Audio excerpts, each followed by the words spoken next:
Olá, esse é o programa TV Câmara Entrevista. Hoje aqui recebendo a importante visita do delegado Dr. Célio, delegado seccional de Jacareí, e do tenente-coronel Trindade, do 41º Batalhão de Policiamento do Interior, e também do jornalista Donizete, da Rádio Mensagem. E o tema de nosso programa é segurança pública. Vamos aqui promover esse debate. Quero agradecer primeiramente a presença de vocês, de você também, Doni, mais uma vez prestigiando a TV Câmara Jacareí. E passo a palavra para você, como convidado, iniciar então aqui a nossa... Não é uma sabatina, é um debate sobre o tema segurança pública. Eu primeiramente quero agradecer, a TV Câmara por proporcionar esse espaço, acho muito bacana, são duas forças públicas, da Polícia Militar e da Polícia Civil. Acho que a população ela precisa saber, como funciona essa integração, Ou seja, a PM não faz sozinha, nem a Polícia Civil também faz sozinha o trabalho da segurança pública. Eu queria começar com o Coronel Trindade, para falar um pouquinho da segurança pública aqui na cidade de Jacareí. A questão da integração com a Polícia Civil aqui de Jacareí. Como é que vocês trabalham isso aqui, Coronel? Boa tarde, espectadores da TV Câmara. É bom estar aqui nesse espaço para falarmos do nosso trabalho da Polícia Militar, como você mesmo disse, da integração com a Polícia Civil. Antes de mais nada, é bom salientar que Polícia Civil e Polícia Militar são polícias do Estado de São Paulo. Ambas estão subordinadas à Secretaria de Segurança Pública. Nós temos um mesmo chefe, Dr. Fernando Grella, subordinado ao governo do Estado. Os papéis, ainda que distintos e diferentes, eles se completam, se complementam. Por exemplo, a Polícia Militar ela é responsável pelo policiamento ostensivo, preventivo, fardado, razão pela qual a comunidade pode ver as viaturas caracterizadas pelas cores do Estado, bem como os homens fardados com rádio, porque o nosso papel principal, primordial, é a prevenção. E, quando assim acontece algum crime, nós fazemos, então, a repressão imediata, que é a prisão em flagrante delito. Após isso, quando nós fazemos o trabalho preventivo, a ideia é que não ocorra crimes. E quando ocorre, nós conseguimos prender e deter as pessoas em prisão em flagrante, nós conduzimos até a Polícia Civil para fazer a lavratura do auto de prisão em flagrante, ou quando não há prisão, passamos para a Polícia Civil, o registro do boletim de ocorrência, para prosseguir na questão das investigações. Ali o trabalho de integração é importante nesse momento por causa dos dados colhidos pelo policial militar. O policial militar muitas vezes é o primeiro a chegar nas ocorrências. Então ali ele colhe bastante informações e é fundamental que essas informações sejam repassadas à Polícia Civil quando não há prisão em flagrante, principalmente com relação à investigação criminal para a prisão do autor daquele determinado delito.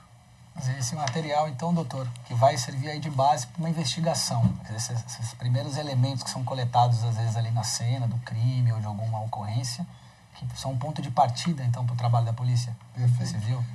A Polícia Militar leva até o distrito policial ou até o plantão policial, quando ocorre à noite ou nos finais de semana, todos os indícios que eles conseguiram quando não há prisão em flagrante, e a partir dali inicia-se todo um trabalho investigativo.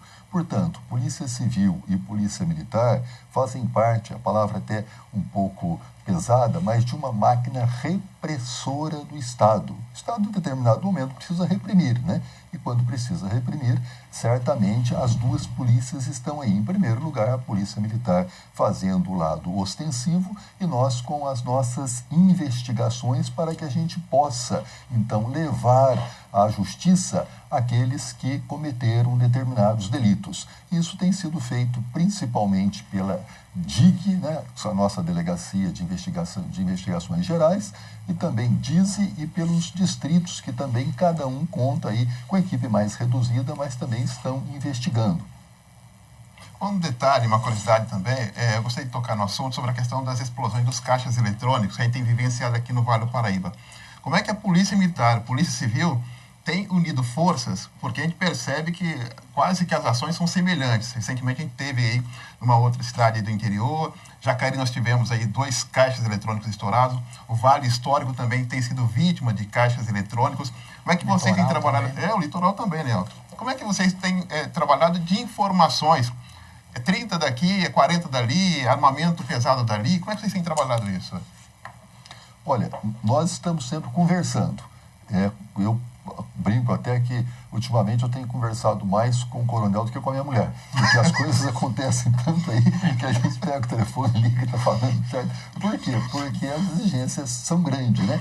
E no caso específico das explosões de caixas eletrônicos, nós achamos que está na hora da gente chamar a responsabilidade das instituições financeiras, porque, na realidade, elas têm que trabalhar mais com monitoramento eletrônico, não só no local, mas nas adjacências todas, dar um jeito de colocar dispositivos para que todas as notas sejam inutilizadas no primeiro impacto, porque a partir daí, então, passa a ser desinteressante para aqueles que trabalham, que estão nessa atividade criminosa aí, certo? Praticar esse tipo de delito. Por que eles estão continuando? Porque estão tendo vantagem. E normalmente acontece na calada da noite, lá pelas tantas da madrugada, onde a cidade está com menos pessoas, não é a prioridade número 1, não é ficar vigiando o caixa eletrônico, certo? Nós temos aí os delitos contra a vida, nós temos uma série de coisas aí, não que nós vamos deixar de lado, mas nós temos que chamar também a responsabilidade às instituições financeiras, os bancos que têm o interesse do seu patrimônio para que eles nos ajudem nessa empreitada. Agora, o que nós temos feito? Nós temos procurado ver um modus operandi em cada local, nós temos, já estamos trabalhando com perícia para ver se é o mesmo tipo de explosivos que está num local ou no outro, certo? E algumas conclusões têm chegado, alguns já foram presos, certo? Mas são diversas quadrilhas cometendo esse tipo de delito. Enquanto não houver uma conscientização dos bancos, para que inutilize as notas no primeiro impacto, certamente a gente vai ter dificuldade. E a gente tem notícia que países que tiveram sucesso no combate dessa modalidade, porque ela não é jabuticaba, que só dá no Brasil, eles agiram dessa forma. Então está na hora também de a gente trazer para cá essa experiência, com certeza. E, coronel, como é que a PM tem que se preparar porque é um confronto direto, né? Tem troca de tiro às vezes, né? É bom que se diga que o trabalho de polícia é um processo. E a matéria-prima ou a entrada desse processo para nós, tanto para a Polícia Civil como para a Polícia Militar, são as informações. E nós enfrentamos, e eu quero aqui olhar para o telespectador e pedir, porque às vezes, Donizete, nós somos chamados para atender ocorrências que não são ocorrências de polícia. Nós tivemos a semana passada uma pessoa que chamou uma viatura da Polícia Militar, porque a mãe estava com depressão e devido a uma ligação que ela havia recebido de um possível sequestro. E verificou-se que a pessoa liga dizendo que é sequestro, na realidade não era. E foi desvendado esse mistério do sequestro, que não havia o sequestro. Mas a Polícia Militar ela teve que ir na casa para confirmar que não tinha acontecido.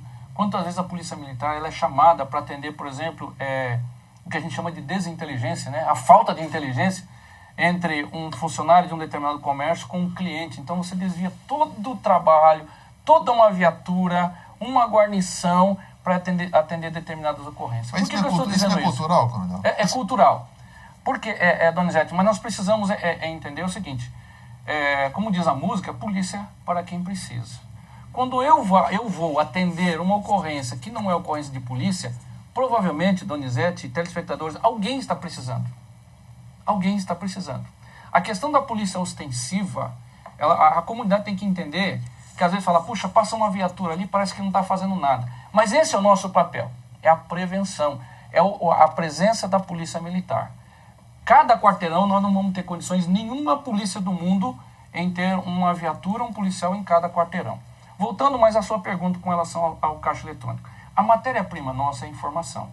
Eu costumo dizer o seguinte, que ninguém vem de Marte para fazer roubo de caixa eletrônica aqui. São pessoas. São gente. E eu duvido que, às vezes, alguém que esteja nos assistindo não saiba que em determinado local existam pessoas estranhas, movimentos estranhos. Eu duvido, Donizete, eu duvido. Então, o nosso policiamento, ele é feito... Por exemplo, por que nós fazemos abordagem policial? Justamente porque nós não temos condições de saber quem é quem na hora do dia. Então nós vamos fazer a abordagem, verificamos a documentação, verificamos os antecedentes criminais, está procurado, não está procurado, tem arma, não tem arma. Agora, são inúmeras ocorrências, e agora nós tivemos aqui, na semana passada, na sexta-feira, acho que vocês acompanharam, uma moça que foi presa em flagrante delito, porque ela colocou no Facebook a maconharia de Jacareí. Então, o nosso serviço de inteligência está atento. Só que a serviço de inteligência, ela só funciona com informação. Armamentos potentes que a marginalidade está usando, caminhões que eles estão roubando. A ideia é o seguinte, eu sei que as pessoas às vezes têm um pouco de receio, um pouco de medo, mas nós temos maneiras das pessoas ligarem e não serem identificadas. Nós precisamos da identificação das pessoas, nós precisamos checar essas coisas. Nós não temos como descobrir as coisas do nada, não tem como. Então a informação, para nós, o nosso processo de polícia é de extrema importância. Voltando agora, estritamente no caixa eletrônico, nós fazemos o policiamento. À noite eu tenho colocado a força tática, que é aquela viatura com 4 homens, 3 homens, preparado. Eu estou colocando até a madrugada, inclusive algumas delas vão para as pequenas cidades. Nós tivemos agora em Piracaia. Então eu estou mandando viatura na madrugada para Igaratá, Santa Branca, Paraibuna, bem como aqui em Jacareí, circuncidando os caixas eletrônicos justamente para evitar essa questão. Não é, o doutor falou uma coisa muito interessante. Os bancos nos afirmaram que o maior prejuízo que eles têm não é em caixa eletrônico, é em crimes de fraude. Se eu tenho um prejuízo nos crimes de fraude, aonde que eu vou potencializar a minha área de segurança? Para as fraudes. E aí os caixas eletrônicos, só que a mídia, e vocês têm toda a razão, exploram o quê? Aquilo que é visível. Fraude, a gente não sabe nem quantos milhões os bancos foram fraudados. Só que caixa eletrônico se vê. Então, e traz um impacto grande para a comunidade, porque onde há caixa eletrônica, a ideia que se dá é que não tem segurança. Isso não é verdade. Não é verdade. Você tem nossos comércios que não querem mais trabalhar com caixa eletrônica.